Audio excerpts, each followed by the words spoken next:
tanpa kehadiran oposisi. Tim Liputan Kompas TV.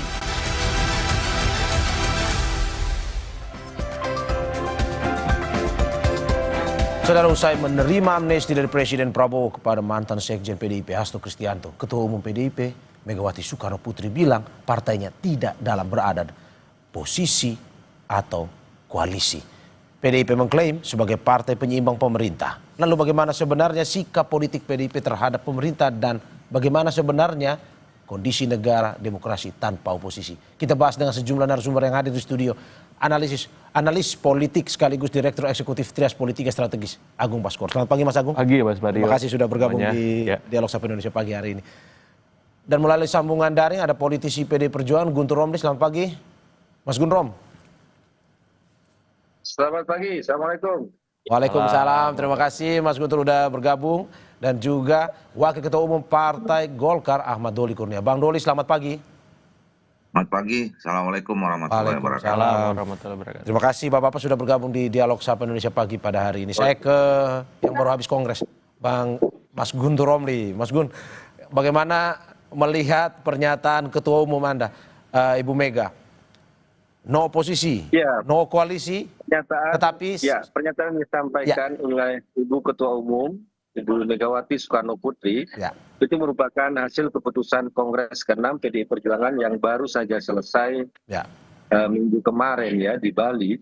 Sikap tersebut sebenarnya bukan sikap yang baru, hal itu juga sudah direkomendasikan dalam Rakernas ke-5 pada bulan Mei tahun 2024, bahwa PDI Perjuangan mengambil sikap sebagai penyeimbang, check and balances, dan untuk menjaga demokrasi di Indonesia. Jadi sikap tersebut sudah diputuskan jauh-jauh hari, seperti saya sampaikan dalam rekomendasi Rakernas, termasuk juga salah satu dari rekomendasi Rakernas ada meminta Kongres untuk mengukuhkan kembali Ibu Megawati Soekarno Putri untuk menjadi Ketua Umum tahun 2025 sampai tahun 2030. Itu juga hasil dari Rakernas. Jadi ketika sikap bahwa PDI Perjuangan menjadi partai penyeimbang kemudian dikaitkan dengan amnesti kepada Mas Hasto Kristianto, menurut kami itu tidak berhubungan karena sikap itu sudah ditegaskan lebih dulu ya. Terus yang kedua adalah Ibu Megawati juga menyampaikan bahwa kita harus konsisten dengan sistem ketatanegaraan kita yang tidak mengenal istilah oposisi dan koalisi. Yang ada kan ikut atau tidak ikut dengan pemerintahan, berada di dalam atau di luar pemerintahan eksekutif. Nah, untuk posisi PDI Perjuangan saat ini itu berada di luar pemerintahan, yaitu tadi tujuannya untuk kekuatan penyeimbang. Tetapi meskipun PDI Perjuangan berada di luar pemerintahan, tidak berarti menyebut dirinya sebagai oposisi. Karena oposisi itu kan dia tidak akan pernah melihat secara kritis pemerintahan yang berkuasa. Kalau oposisi itu kan yang penting anti.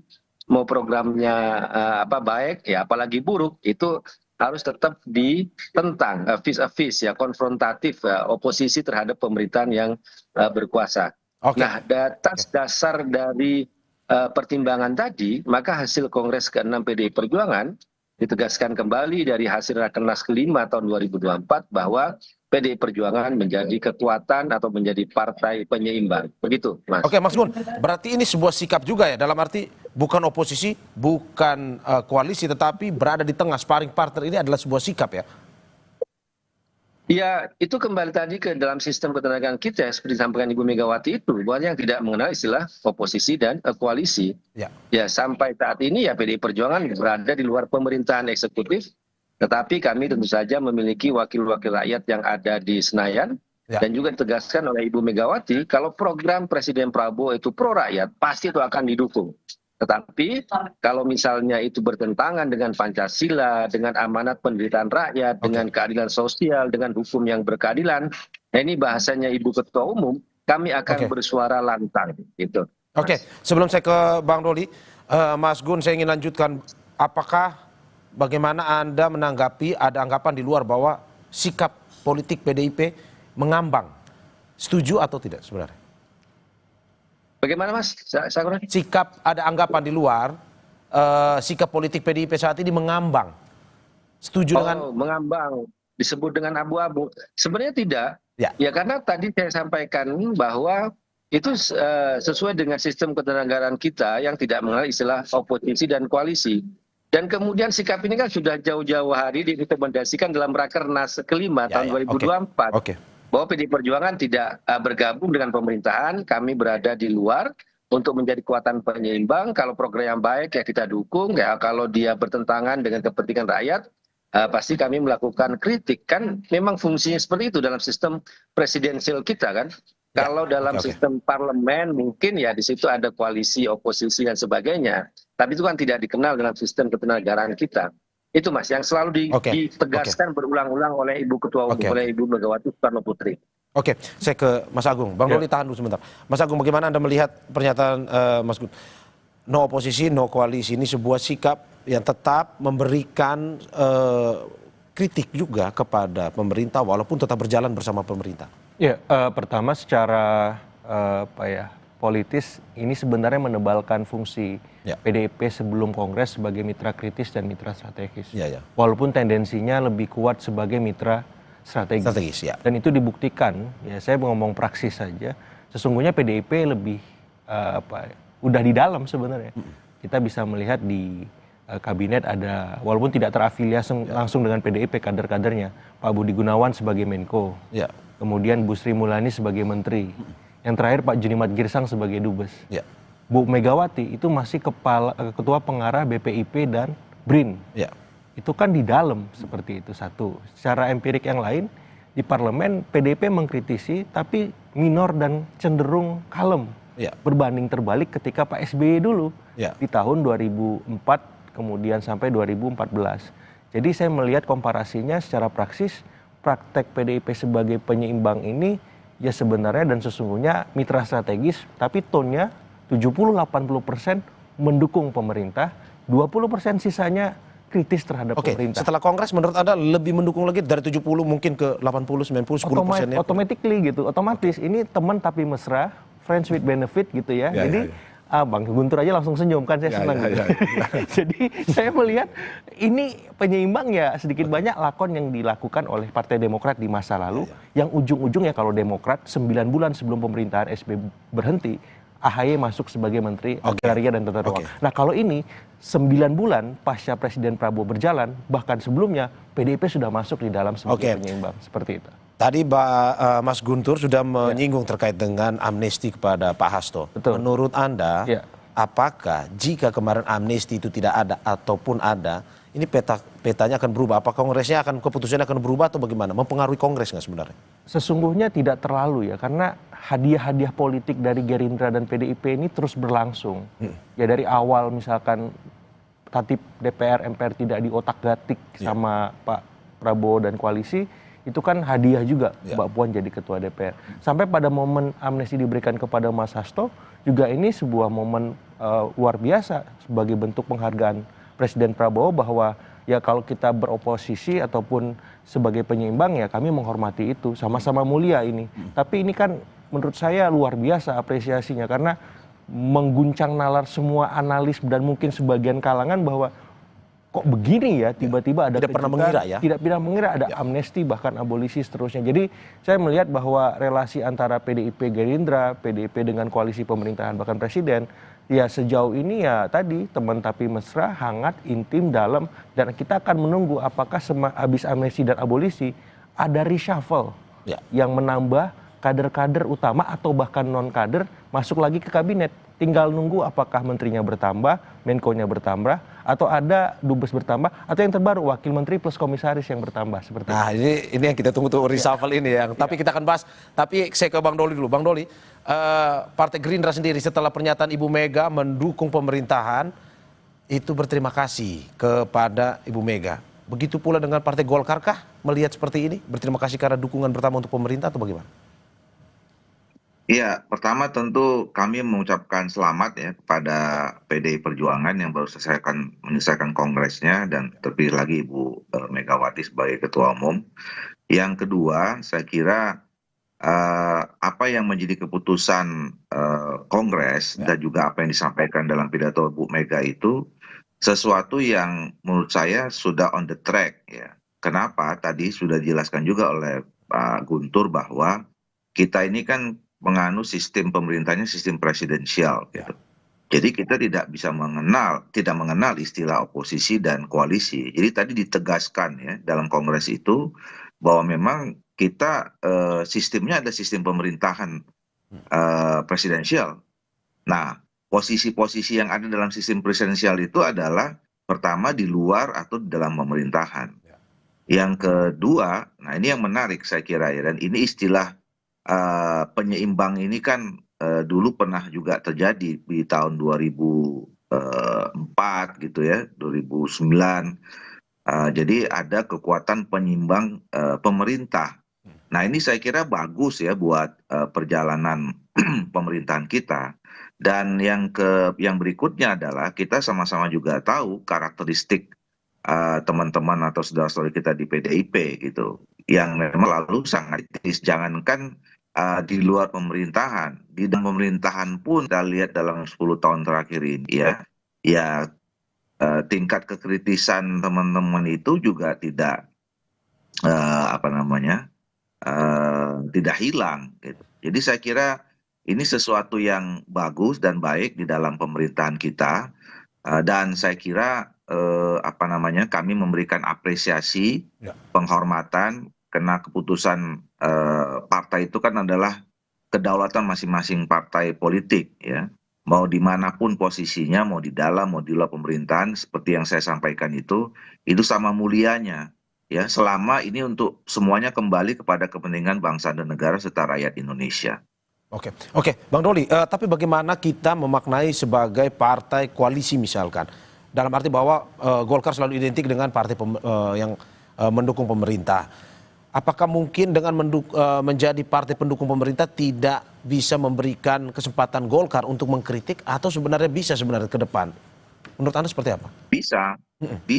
Nah, jadi kalau tadi ditanya soal sikap Partai Golkar, tentu kami tadi ya mengapresiasi. Yang kedua ya tentu kita selalu ingin menjadi mitra yang baik ya. Walaupun kami di dalam pemerintahan Pak Prabowo dan Pak Gibran, tentu kita sama-sama bekerja tadi untuk kepentingan bangsa dan negara.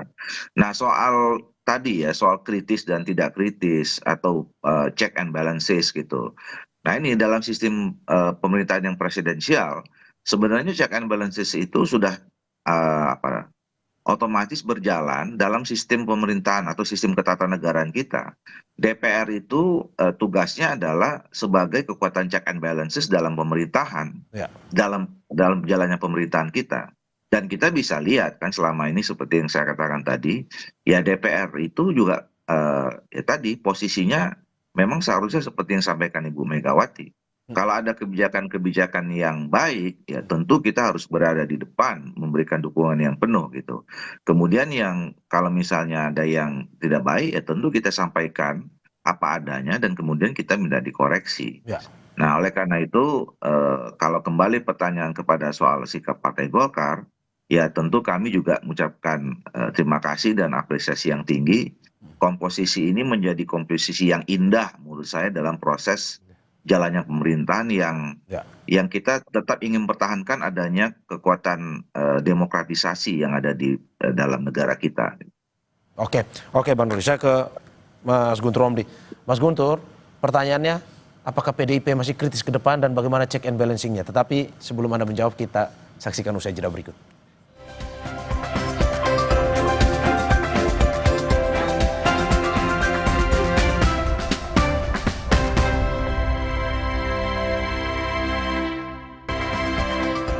Terima kasih masih di Sapa Indonesia Pagi bersama saya Mario Saron dan sejumlah narasumber saya. Ada analis politik sekaligus Direktur Eksekutif Trias Politika Strategis Agung Baskoro, melalui sambungan daring politisi PD Perjuangan Guntur Romli dan Wakil Ketua Umum Partai Golkar Ahmad Doni Kurnia. Saya ke Mas Guntur. Mas Guntur, pertanyaannya langsung saja to the point. Apakah PDIP masih kritis saat ini? Dan bagaimana check and balancingnya? Oh iya, tentu saja. Kalau program-program yang disampaikan oleh Ibu Megawati tadi, kalau programnya Presiden Prabowo itu bertentangan dengan amanat pendirian rakyat, dengan Pancasila, dengan keadilan sosial, dengan hukum yang berkeadilan, menurut disampaikan oleh Ibu Megawati bahwa kami akan bersuara lantang.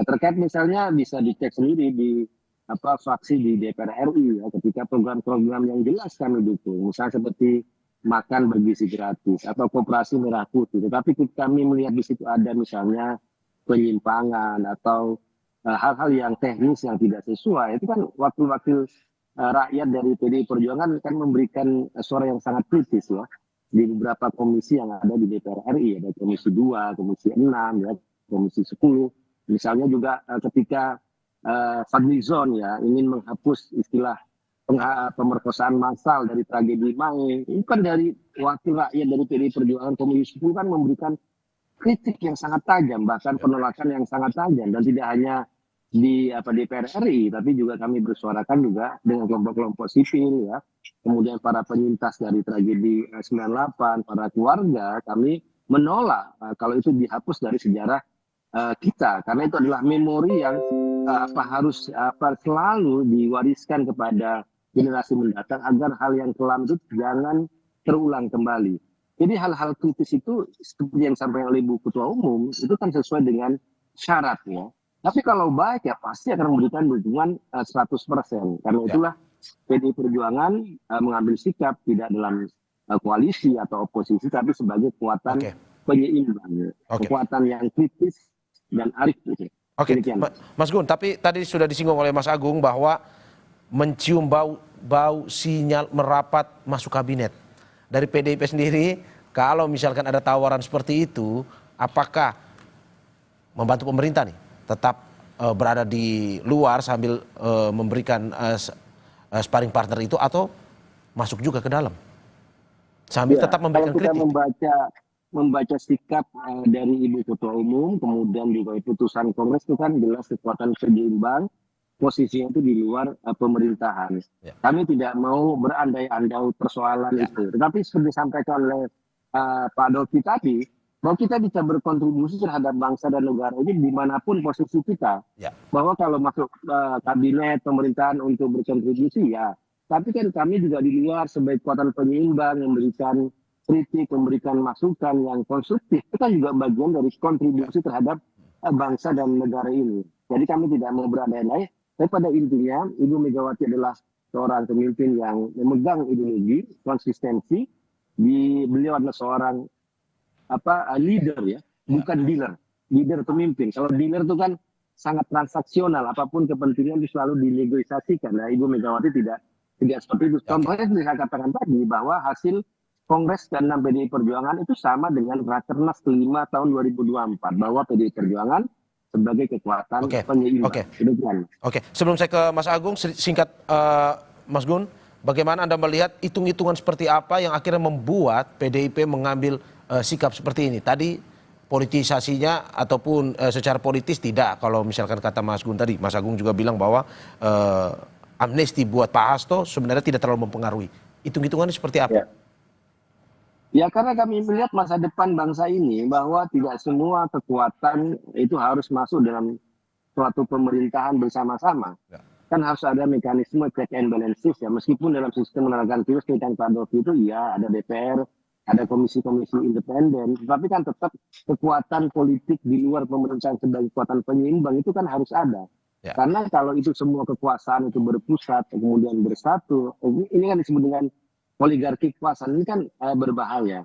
Bahwa kekuasaan tanpa ada penyeimbang jelas bahwa power tend to corrupt and absolute power corrupt absolutely. Corrupt absolutely. Itu jelas bahwa kalau sampai kekuasaan sangat berpusat ya, itu bahaya sekali, bisa merusak ya, bukan begitu. Oke, saya ke Mas Agung. Mas Agung, kalau Anda melihat tadi hitung-hitungan politiknya seperti apa? Pak, juga misalkan suara akar rumput menjadi penentu dalam keputusan PDIP untuk bisa pada akhirnya menjadi sparring partner ketimbang oposisi full, koalisi full. Iya, persis Mas. Karena DNA PDIP ini kan sebenarnya ketika sudah kalah pilpres dia di luar sebagai oposisi, biasanya begitu.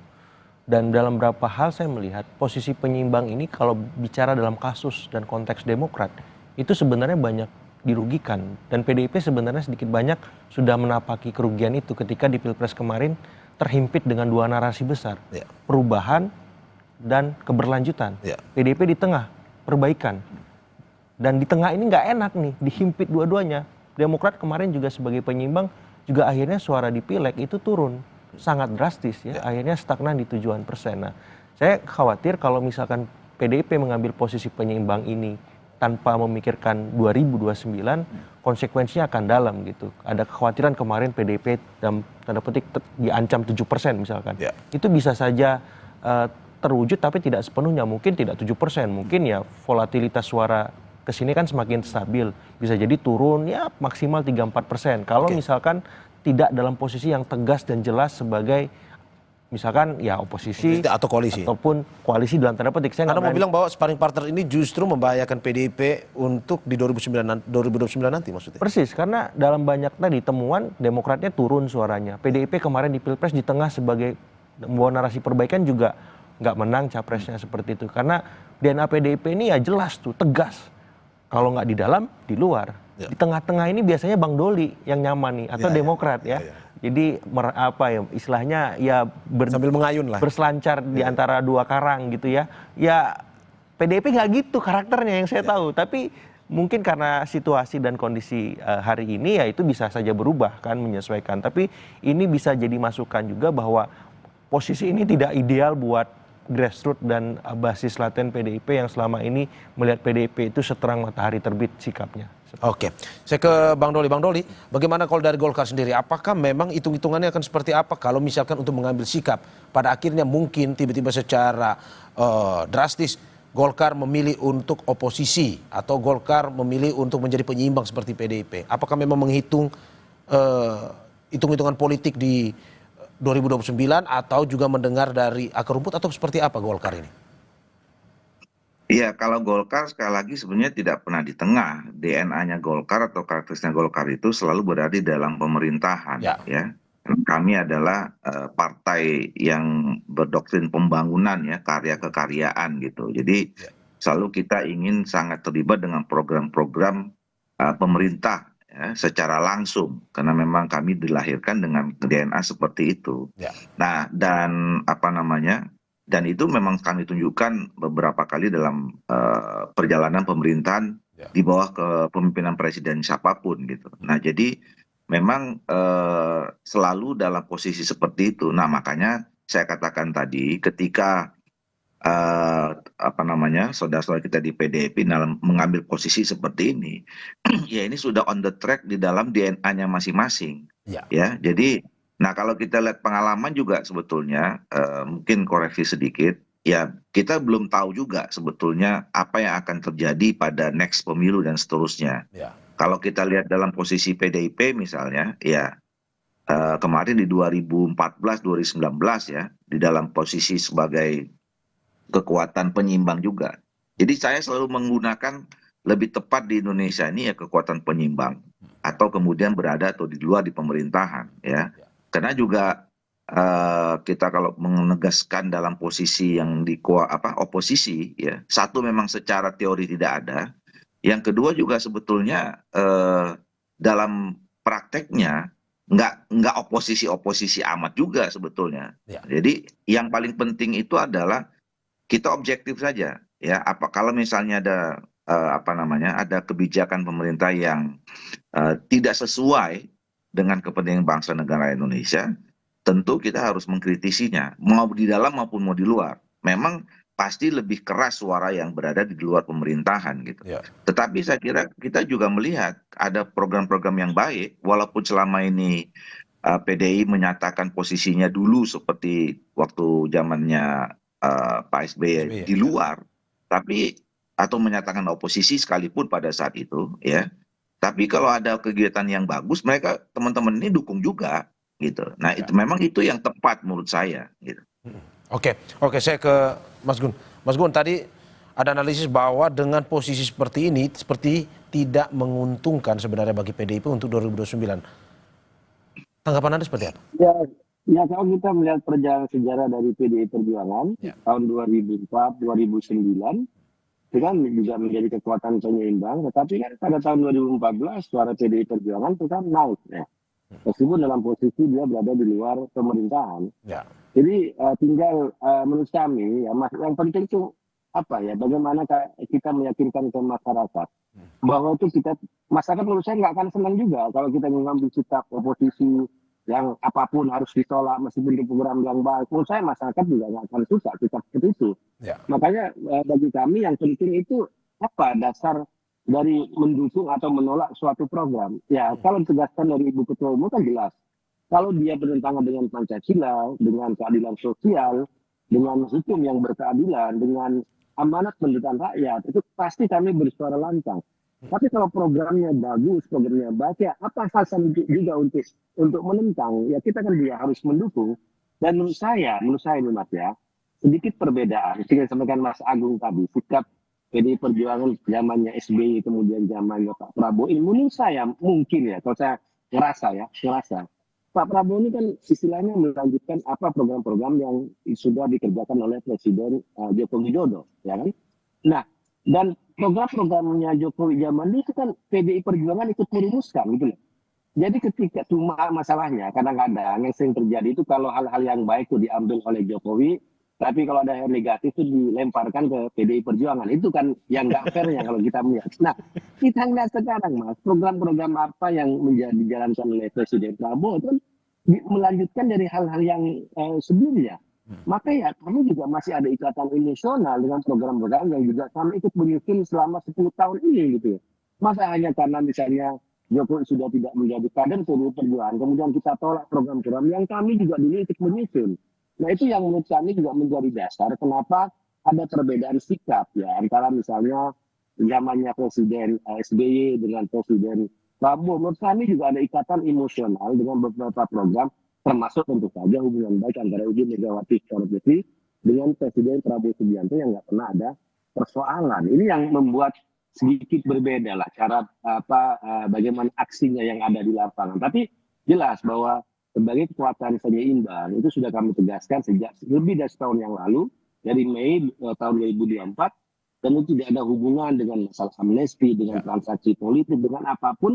Tapi ini benar-benar demi kepentingan bangsa dan negara, demi proses demokratisasi yang ada di Indonesia. Demikian. Oke, saya ke Mas Agung lagi. Mas Agung, bagaimana Anda melihat peta politik setelah Kongres selesai kemarin dengan PDIP akhirnya ya dengan sikapnya saat ini pun juga pada akhirnya hampir penuh nih yang mendukung pemerintahan Presiden Prabowo. Menurut Anda peta politik ke depan akan seperti apa? Termasuk mungkin juga kalau kita mau bahas sedikit ya, ada partai-partai mungkin seperti PSI yang juga didukung, mendapat dukungan dari Presiden ke-7 Republik Indonesia Joko Widodo. Ya pertama politik rangkulisme ini direspon dengan PDIP dengan nalar dan respon sebagai penyeimbang. Jadi berbalas pantun lah PDIP dengan Gerindra. Dan di saat yang sama nalar penyeimbang ini juga dimainkan oleh Presiden Prabowo supaya balancing of power itu bisa terbentuk di semua poros-poros kekuasaan. Di Cikeas, Teguh Umar, Solo, ya mungkin Cendana dan Ciganjur dan poros lain. Lebak Bulus, kita ungkapkan karena ada Tom Lembong yang dibebaskan semacam itu. Jadi saya melihat balancing of power itu terjadi dan sekaligus membantah isu matahari kembar yang selama ini mengemuka bahwa presiden diatur oleh satu orang, dua orang dan tertentu, dan sekarang itu lama-lama terkikis habis bahwa orkestrator utama sekarang adalah Presiden Prabowo. Mataharinya cuma satu di sini dan harapannya yang lain beradaptasi. Yang Solo ya kesel boleh, tapi harus beradaptasi. Cikeas nggak nyaman, ya harus beradaptasi. Karena kalau tidak beradaptasi, khawatirnya bisa berhadap-hadapan. Nah ini kan nggak sehat. Dan juga PDIP harus beradaptasi ketika beradaptasi juga. Karena di sini ingin dirangkul semua. Nalar itu yang dikedepankan sehingga PDIP mengambil jalan objektif dan rasional. Ya sudah kita penyeimbang saja. Karena situasinya sekarang seperti ini. Tapi bisa jadi ini berubah menjelang 2029. Biar bagaimanapun partai pemenang pileg nggak mungkin nggak punya capres, Bang Guntur ya. Ya ini, tapi ya mungkin saja hanya cawapres. Kalau menurut saya sih ya agak susah juga, masa pemenang pileg nggak ada capres kan gitu. Jadi menjelang 2029 peta ini akan dinamis lagi seperti itu. Apalagi kalau misalkan posisi PDIP hanya sebagai penyeimbang kan, tidak totally declare masuk dalam kabinet seperti itu. Tapi kita akan lihatlah situasinya. Tapi yang jelas elit semakin terkonsolidasi dan ini sinyal alarm bagi masyarakat sipil bahwa kita harus turun gunung memastikan check and balances itu bukan hanya sebatas narasi dan wacana, tapi terejawantas sehari-harinya dalam kehidupan kita. Oke, saya ke Bang Doli. Bang Doli, bagaimana Anda melihat dengan setelah usai Kongres PDIP mendukung, apakah mungkin dari Golkar sendiri sudah melihat bahwa sepertinya di pemerintahan Presiden Prabowo Gibran akan ada peta politik yang berubah, atau bagaimana menurut Golkar? Ya, sebenarnya kan putusan dari atau sikap dari PD Perjuangan pasca Kongres ini kan tidak jauh-jauh amat dari apa yang sudah pernah disampaikan sebelumnya ya. Di dalam Rakernas tadi disebutkan oleh Pak Guntur kan juga hampir sama sebetulnya. Ini penguatan saja.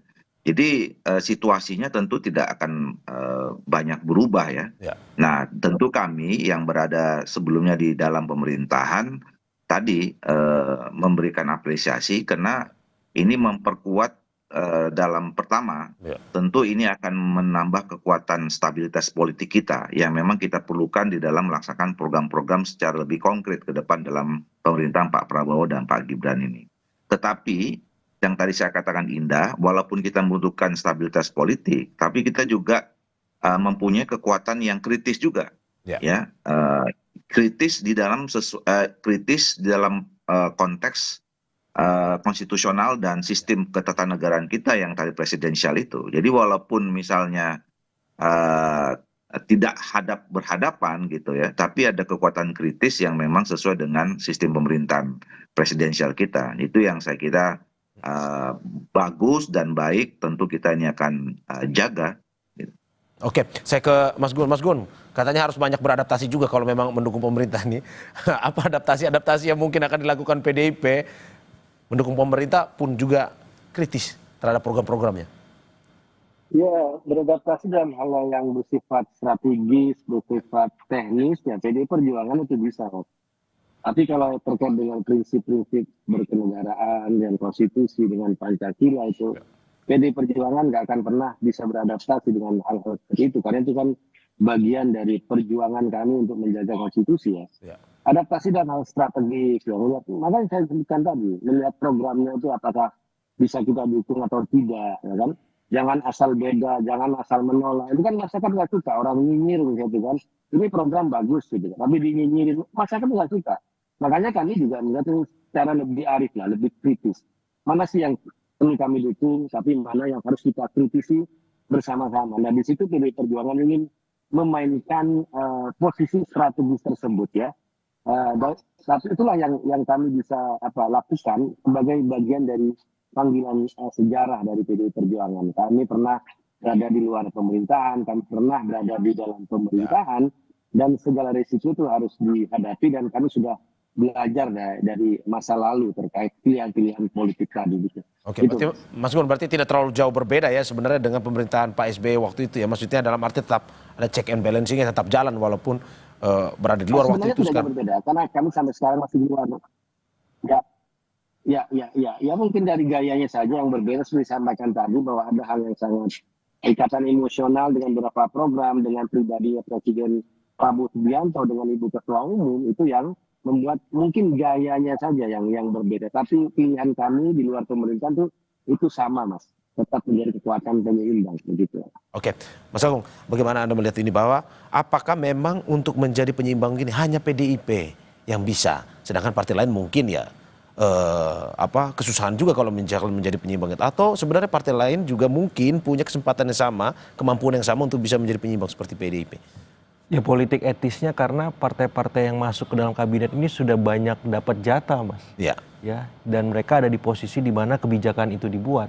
Jadi kalau mereka mau berselancar untuk ya tadi ya memilih sebagai penyeimbang dalam artian mengkritisi juga di program yang mereka buat sebagai misalkan menteri, wakil menteri dan seterusnya, agak ambigu seperti itu. Tapi kalau mungkin di luar program yang mereka buat, partai lain yang membuat bisa saja dikritisi seperti itu. Karena ya ini kan hal wajar supaya program itu semakin baik dan sempurna. Dan dalam posisi ini ya PDIP lebih diuntungkan. Karena dia bisa bermain di area manapun, arena manapun. Di eksekutif ya dapat jatah, tapi juga bisa mengkritik. Di legislatif bisa mengkritik, tapi juga ada gonogini dalam tanda petik semacam itu. Jadi sebenarnya di level kekuasaan PDIP diuntungkan, tapi di level grassroots tunggu dulu. Ya publik tidak melihat pembeda, khawatirnya dengan partai-partai yang ada di kekuasaan, karena PDIP tadi sikapnya yang selama ini terang dan jelas itu kini abu-abu, kini lebih banyak setujunya misalkan ketimbang tidak setujunya. Nah ini kan publik yang selama ini menjadi basis konstituen PDIP juga butuh beradaptasi melihat sikap PDIP yang baru ini, dan harapannya ini juga bisa membuat semua pihak menjadi lebih dewasa dalam berpolitik, bahwa semua hal dinamis, kadang beda kadang sama, ya publiknya juga jangan baper gitu. Sehingga apa, demokrasi kita semakin berkualitas. Oke. Seperti itu. Bang Doli, terakhir, apa sama-sama partai senior, apa mungkin yang Anda bisa sampaikan terkait dengan PDIP ini ketika ingin bergabung, apa yang perlu dilakukan? Tetaplah kritis, tetaplah memberikan apa ya, kritik-kritik yang membangun bagi pemerintah, atau bagaimana sebenarnya ketika PDIP sudah memberikan pernyataan bahwa tetap mendukung pemerintahan Prabowo?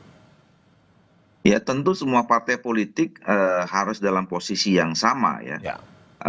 Sebagai partai politik ya, bahwa kalau ada kebijakan pemerintah yang baik gitu ya, kita akan dukung bukan hanya 100%, 1000% gitu. Tetapi kalau sudah ada program-program atau visi yang sudah menyimpang dari dari kepentingan bangsa, negara dan rakyat kita, ya tentu kita sama-sama mengkritisinya gitu. Nah ini yang saya kira posisi sama bukan hanya PDI dan Golkar, tetapi juga sama partai-partai politik yang lain. Dan jangan lupa saya kira bahwa rakyat kita semakin hari semakin cerdas, semakin melek politik gitu ya. Jadi kalau kita salah-salah menangkap aspirasi dan kepentingan rakyat, tentu partai politik atau kita sendiri yang akan mengalami kerugian, kira-kira begitu. Oke, Bang Guntur, terakhir terkait dengan apa yang menjadi sikap PDIP seperti ini, apa yang mungkin saja yang ingin dikritisi ke depan terkait dengan program-program pemerintah dan bagaimana bisa sama-sama membangunnya itu? Ya, kalau kami kan tetap ingin menjaga proses demokratisasi, check and balances di Indonesia ini agar kekuasaan itu kan tidak terpusat kepada suatu partai atau suatu sistem saja. Ini bisa menjadi alarm yang berbahaya ya, bagi masa depan kalau hilangnya check and balances. Makanya PDI Perjuangan mengambil sikap itu, ya, karena juga sesuai dengan sistem kenegaraan kita. Dan itu juga bisa disebut dengan oposisi. Kami sebagai kekuatan penyeimbang, kalau program itu baik, ya kami dukung. Kalau program itu bermasalah, tentu kami akan memberikan masukan dan kritik-kritik yang juga tajam. Ya contohnya misalnya tentang RUU Pilkada ya. Tahun lalu yang kami juga ikut memberikan penolakan dan kritik yang sangat tajam, dan itu juga didengar, kemudian digagalkan. Itu kan salah satu contoh bagaimana kami mengambil sikap yang tegas. Atau kami juga memberikan koreksi-koreksi terhadap kebijakan-kebijakan pemerintah. Jadi kami benar-benar ingin melihat sikap politik ini berdasarkan pertimbangan-pertimbangan yang kami bangun dari logika-logika dan juga data-data yang valid. Jadi bukan asal beda, asal mendukung, tapi benar-benar berdasarkan kepentingan rakyat di atas segala-galanya. Begitu, Mas. Oke, terima kasih politisi PD Perjuangan Guntur Romli atas apa yang disampaikan. Sebelumnya ada Wakil Ketua Umum Partai Golkar Ahmad Doli Kurnia dan juga Direktur Eksekutif Trias Politika Strategis Agung Baskoro. Terima kasih Bapak-Bapak apa yang disampaikan, semoga bisa memberikan masukan kepada negara. Yang penting sama-sama membangun negara ini. Terima kasih sekali lagi, sehat-sehat selalu.